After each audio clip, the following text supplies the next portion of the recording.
Garden of Eden. Picture it. What do you see in your mind's eye? Adam, Eve, a sinister snake, and an apple. A single, crisp, red apple held in Eve's hand, the bite that damned us all. But what if that apple never existed? What if the forbidden fruit, the object that triggered the fall of humanity, wasn't a fruit at all? The Bible says that immediately after they ate, their eyes were opened, and the very first thing they realized was that they were naked. And they were ashamed. Why nakedness? Why this sudden, profound shame about their own bodies? A controversial theory, a secret whispered in mystical texts for 2,000 years, suggests the original sin wasn't a simple act of disobedience, but a primal act of seduction. And the serpent was far more than just a talking snake.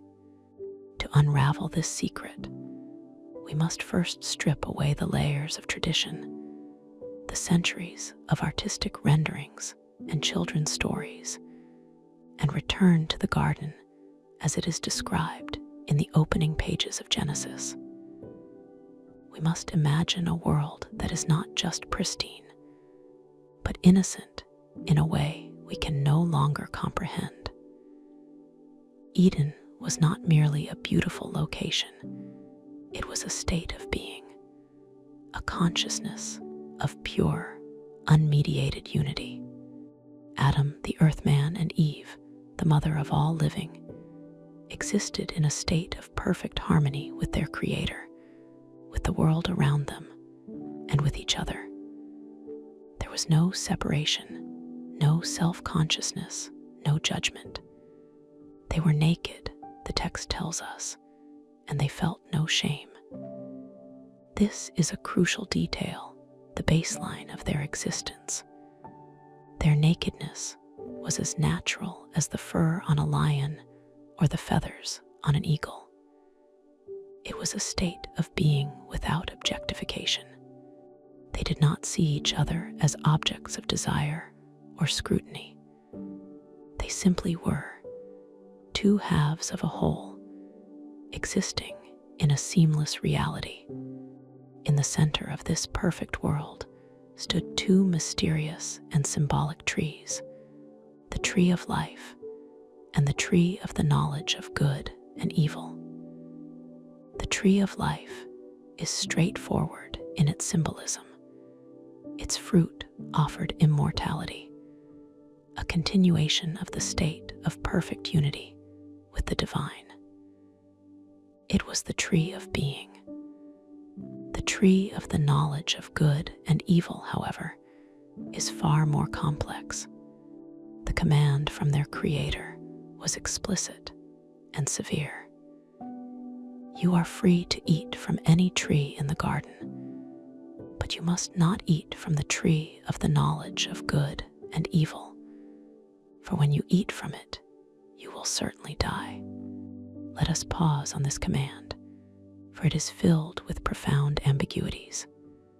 First, the fruit itself. For centuries, Western tradition has depicted it as an apple. This tradition likely stems from a simple pun in Latin, the language of the early Western Church. The Latin word for evil is malum, and the Latin word for apple is also malum. It was a clever, memorable association, but there is absolutely no biblical basis for it. The original Hebrew text simply says fruit. It could have been a fig, a pomegranate, a grape, or it could be that fruit itself is a metaphor. Second, the nature of the knowledge. What does it mean to have knowledge of good and evil? Before this event, did Adam and Eve not know what good was?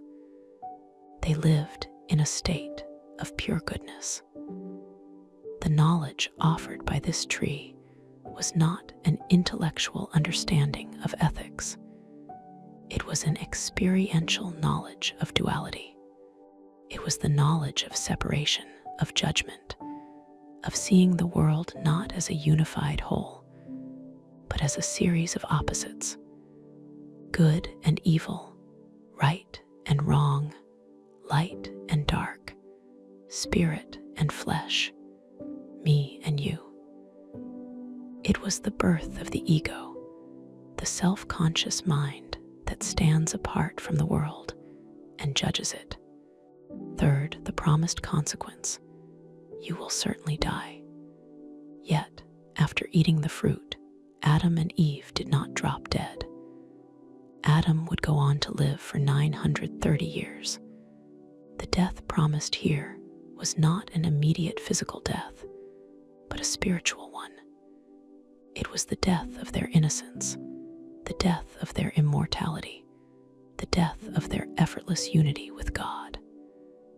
They were cast out of the timeless, deathless state of Eden and into the world of mortality, struggle, and separation. The story of the fall is the story of the birth of the human condition as we now know it. Into this world of innocent unity comes a third party, a catalyst for change: the serpent. Genesis describes this being as more crafty or subtle than any other beast of the field. The Hebrew word used is aram, which implies a cunning, shrewd intelligence. For centuries, mainstream tradition has taught that this serpent was Satan in disguise. But again, the original text of Genesis never makes this connection. The idea of the serpent as Satan is a later interpretation, a theological connection made in subsequent books of the Bible, like the book of Revelation.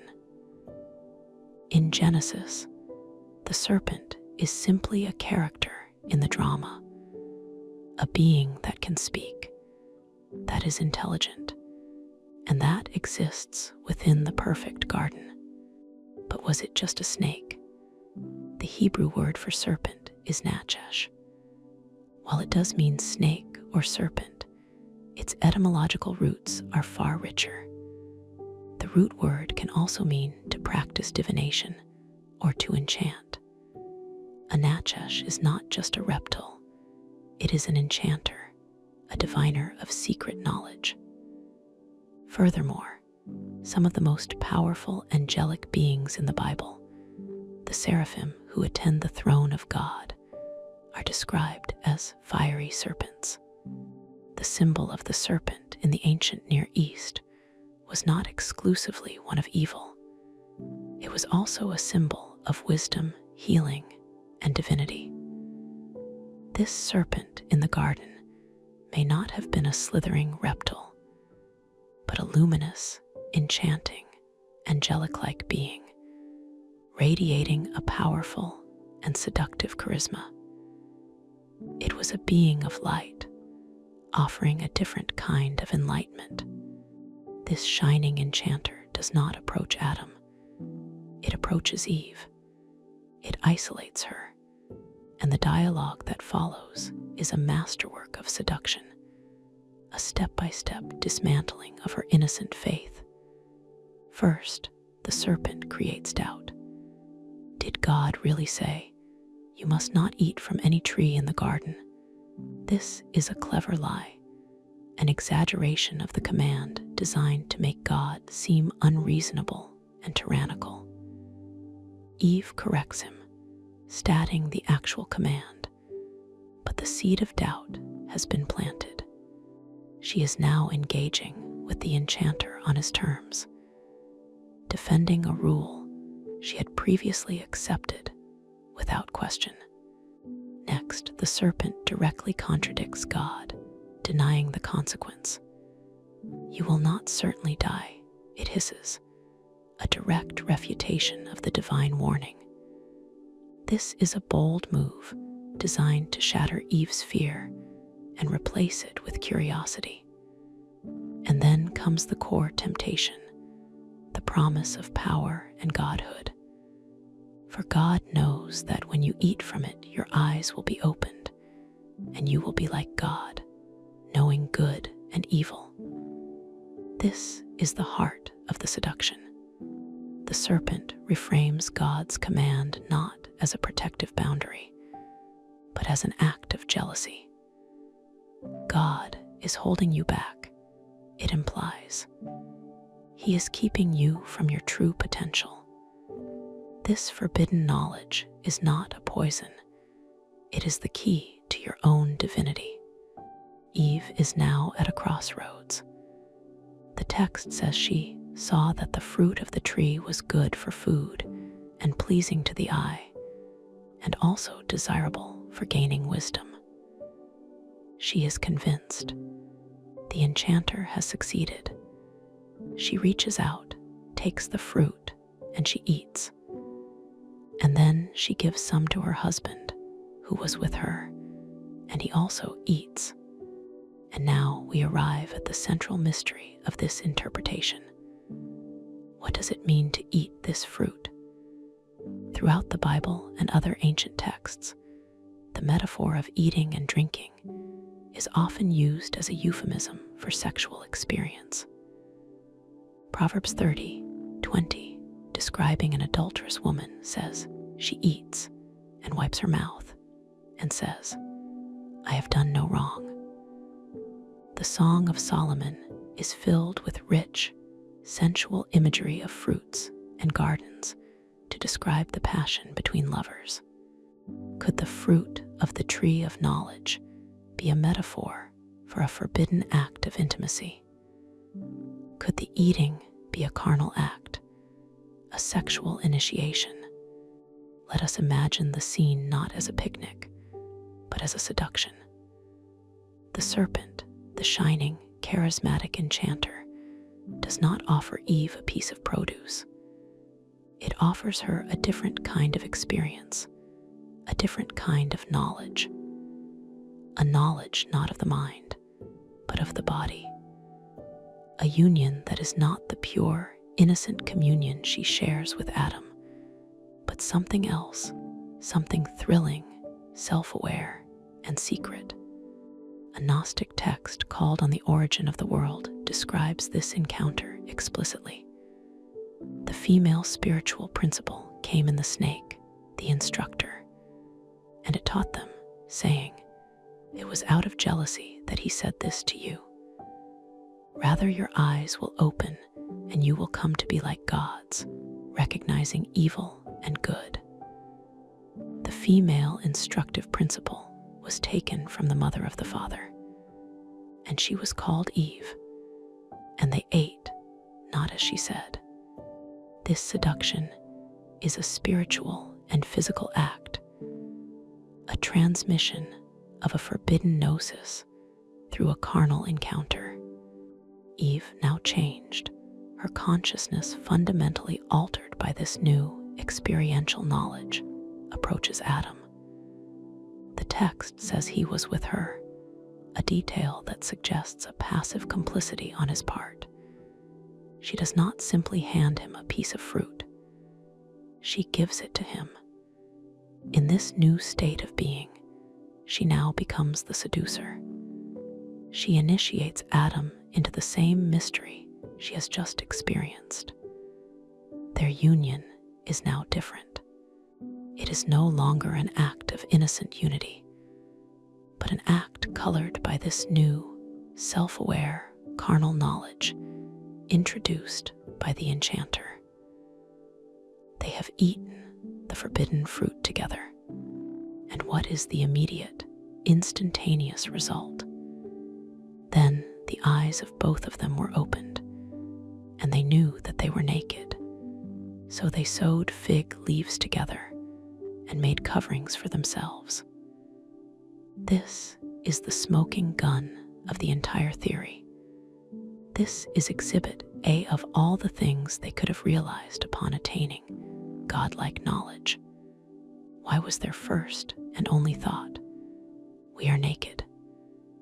If the sin was about intellectual pride, wouldn't their first realization be a profound philosophical insight?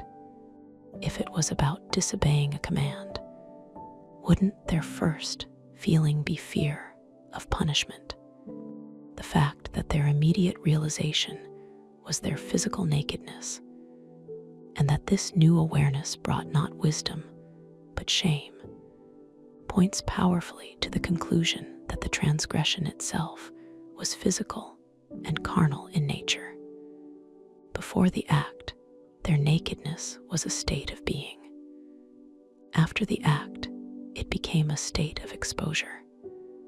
Their eyes were opened not to grand cosmic truths, but to their own vulnerability, their own separateness.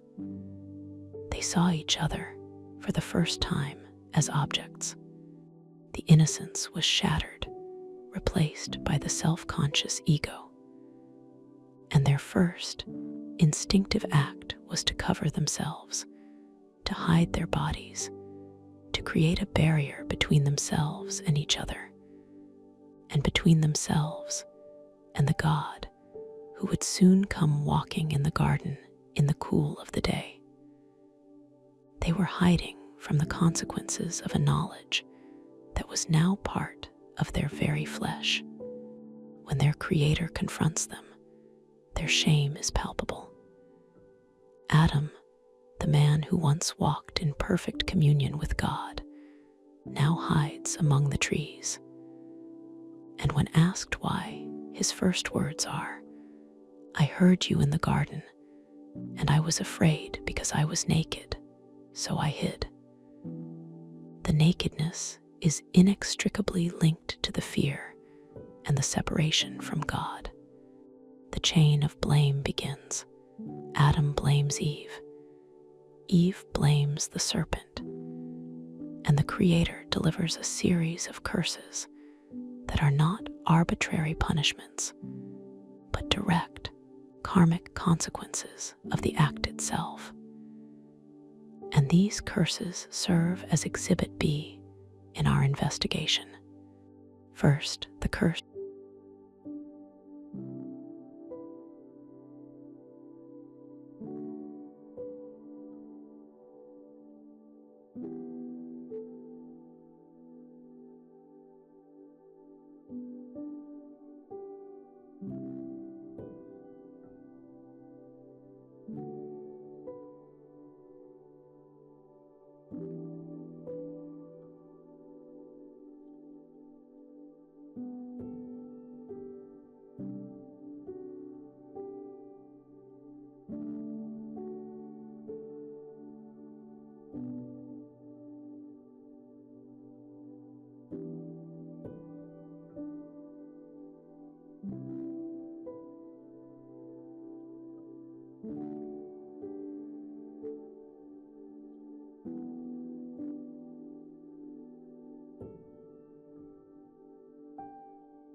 you.